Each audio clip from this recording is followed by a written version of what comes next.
حضرت سلیمان علیہ السلام کا ہدہد اور ملکہ بلقیس کا واقعہ۔ حضرت سلیمان علیہ السلام اللہ کے نبی اور ایک عظیم بادشاہ تھے۔ اللہ تعالیٰ نے انہیں انسانوں، جنوں اور پرندوں پر حکومت عطا فرمائی تھی اور پرندوں کی زبان سمجھنے کی قدرت بھی دی تھی۔ ایک دن حضرت سلیمان علیہ السلام اپنا لشکر دیکھ رہے تھے کہ ان کی نظر ہدہد پرندے پر پڑی، جو موجود نہیں تھا۔ آپ علیہ السلام کچھ ناراض ہوئے اور فرمایا کہ اگر ہدہد بنا کسی وجہ کے غیر حاضر ہوا ہو تو اسے سزا دی جائے گی۔ تھوڑی دیر بعد ہدہد حاضر ہوا اور عرض کی، میں آپ کے پاس ایک ایسی خبر لایا ہوں جو آپ کو معلوم نہیں۔ ہدہد نے بتایا کہ وہ سبا نام کے ملک سے آیا ہے، جہاں ملکہ بلقیس حکمرانی کرتی ہے۔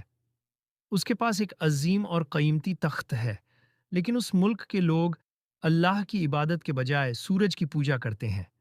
یہ سن کر حضرت سلیمان علیہ السلام نے ایک پیغام لکھوایا: بسم اللہ الرحمن الرحیم، میرے مقابلے میں سرکشی نہ کرو اور فرما بردار بن کر میرے پاس آؤ۔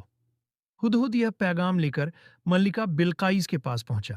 ملکہ بلقیس نے یہ پیغام اپنی قوم کے سرداروں کو دکھایا۔ وہ ایک عقل مند حکمرانی تھی اور بنا جنگ کے فیصلہ چاہتی تھی، اس لیے اس نے پہلے تحفہ بھیجنے کا فیصلہ کیا۔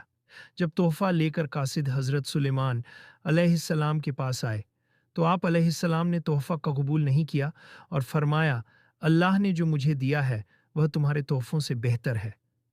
یہ دیکھ کر ملکہ بلقیس سمجھ گئی کہ یہ کوئی عام بادشاہ نہیں بلکہ اللہ کے نبی ہیں، اس لیے اس نے خود حضرت سلیمان علیہ السلام کے پاس جانے کا فیصلہ کیا۔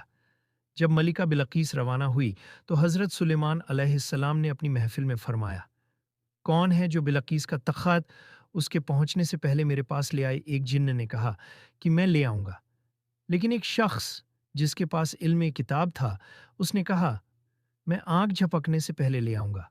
اور پلک جھپکتے ہی بلقیس کا تخت حضرت سلیمان علیہ السلام کے سامنے موجود تھا۔ آپ علیہ السلام نے فرمایا، یہ میرے رب کا فضل ہے۔ تخت میں تھوڑی سی تبدیلی کر دی گئی۔ جب ملکہ بلقیس آئی اور اس سے پوچھا گیا، کیا یہ تمہارا تخت ہے؟ تو اس نے کہا، یہ تو بالکل ویسا ہی لگتا ہے۔ پھر اسے شیشے کا محل دکھایا گیا۔ اسے لگا کہ نیچے پانی ہے تو اس نے اپنا لباس اٹھا لیا۔ تب اسے بتایا گیا کہ یہ پانی نہیں بلکہ شیشہ ہے۔ یہیں ملکہ بلقیس پر حق واضح ہو گیا کہ یہ سب اللہ کی قدرت ہے، جادو نہیں۔ اس نے کہا، یا اللہ، میں نے اپنے اوپر ظلم کیا۔ میں حضرت سلیمان علیہ السلام کے ساتھ اللہ رب العالمین پر ایمان لاتی ہوں۔ اس طرح ملکہ بلقیس اور اس کی قوم نے شرک چھوڑ کر